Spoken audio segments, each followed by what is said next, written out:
Mindset.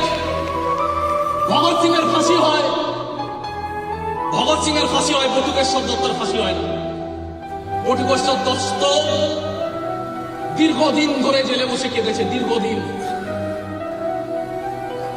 চিঠি লিখেছে भगत सिंह को, चिट्ठी लिखा कि भाई ते लोग छोड़ के चला गया मुझे अकेला,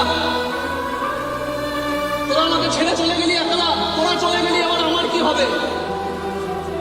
ভাবুন, মাইন্ডসেট ভাবুন, পাগলামি ভাবুন। ওর ফাঁসি হয়নি বলে ওখানে বসে বসে কাঁদছে।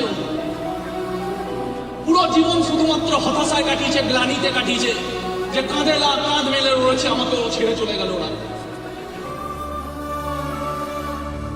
समझ में आ रहा है ये फन? यस।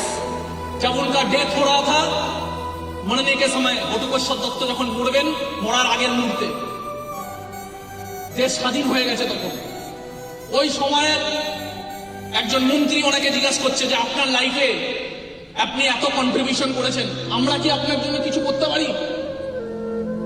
তখন বটুকেশ্বর দত্ত বলছে যে আমার বন্ধুরা আমাকে কবে ছেড়ে চলে গেছে, আমি জাস্ট বেঁচে আছি। অ্যাটলিস্ট মরার সময় ওদের সাথে দেখা করে দিন।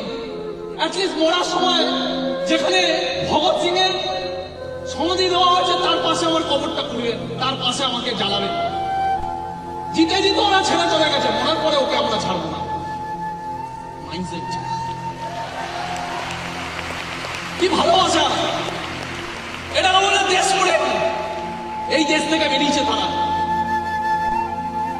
বলছে বাঁচা, বেঁচে থাকাকালীন তো ছেড়ে চলে গেল আমাকে, মরার পরে যেন ভগৎ সিং এর সমাধির পাশে আমাকে পোড়াবেন, যাতে আমরা আবার একসাথে থাকতে পারি। এটাকে বলে মাইন্ডসেট। আমরা বলি অ্যাসোসিয়েশনের কথা। জীবনে কাকে সঙ্গে নিয়ে দৌড়াচ্ছ, জীবনে কাকে ফলো করছো, জীবনে কাকে মানো, জীবনে কাকে বোঝো, জীবনে কাকে ভক্তি করো, জীবনে কার ফিলোসফিতে চলো, জীবনে কার সাথে মরার জন্য রেডি আছো, এই মানুষগুলোকে দেখে শিখতে হবে। অ্যাসোসিয়েশন কাকে বলে?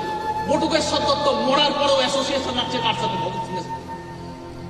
Mindset, same mindset. मत वालों का भगत सिंह बनना है,